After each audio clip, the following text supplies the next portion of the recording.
Can the government limit the number of people in religious gatherings in an effort to stop the spread of the virus? That's one of the questions that the Becket Fund is raising with the court system on behalf of the Catholic Archdiocese of Washington, D.C. against the mayor of Washington, D.C. To discuss that is Will Haun, a attorney with the Becket Fund for Religious Liberty. Will, thanks for taking the time today. Thank you. It's my pleasure.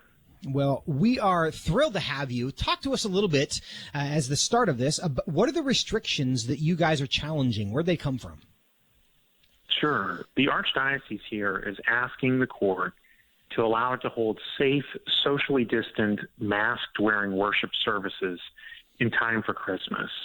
Unfortunately, despite a recent Supreme Court decision, D.C. would not change an arbitrary cap it put in around Thanksgiving, capping worship services at 50 people, even in very large churches, regardless of how many people or percent capacity that a church could actually hold.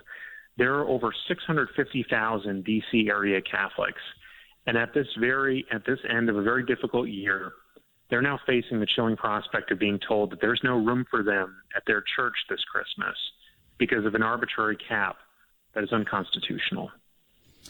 Well, that is a slightly familiar story in Christmas season of not having any room in the inn, but we typically think of that as being a problem for Mary and Joseph and not for people 2,000 years later simply trying to go worship Jesus. Now, for those of us who have been observing this casually, we did think that the Supreme Court ruled on this somewhat recently and said you can't do that. What's Washington, D.C. saying about their restrictions as opposed to the ones that the Supreme Court already struck down? The law is indeed clear. Our complaint was filed on Friday, and if D.C. can allow restaurants to have hundreds of patrons, often wearing no masks, drinking alcohol, which D.C. allows, then it has no reason at all to say that the Archdiocese cannot hold a safe, socially distanced, mask-wearing Mass at Christmas time. And in D.C., D.C.'s outdoor restrictions on religious gatherings have already been held to violate the Federal Religious Freedom Restoration Act. That was the Capitol Hill Baptist Church case earlier this year. D.C.'s restrictions on even indoor gatherings are in a minority nationwide. This was explained to them by the Archdiocese, who has been working with D.C. for months, and it has an exemplary safety record in this regard. There have been thousands of masses since the summertime when D.C. allowed masses to resume with no known COVID spread connected to them. And the Archdiocese has simply been responsible and safe, and it wants responsible and safe worship services to continue without arbitrary caps. Now, I know your suit was filed on Friday, which means they certainly have not had a chance to formally respond to the lawsuit. But in these months-long conversations with the Archdiocese, had they tried to explain this position and justify why we think this is appropriate?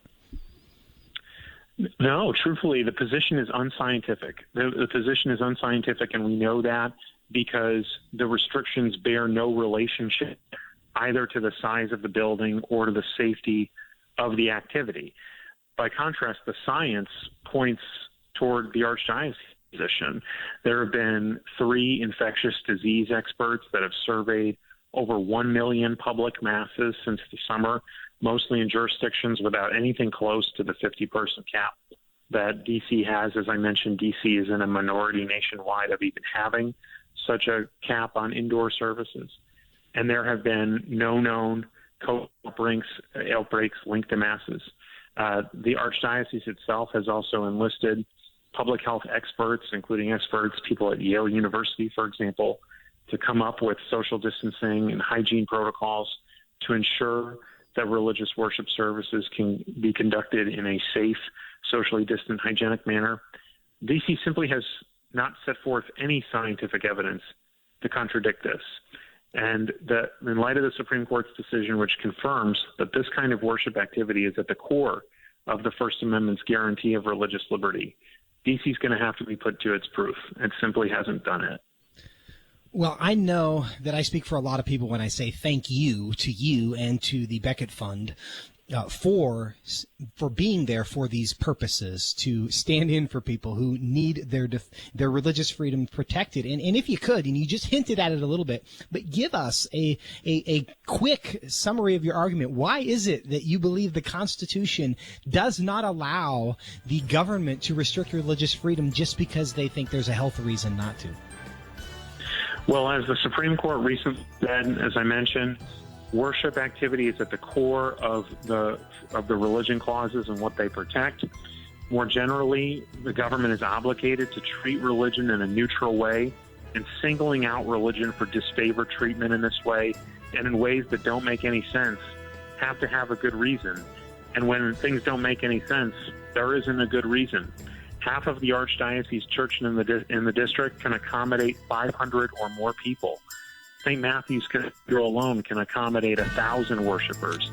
The National Shrine at Catholic University. Will Haun, we got a hard break. I got to cut you off for the Becket Fund for Religious Freedom. Thank you so much for being here.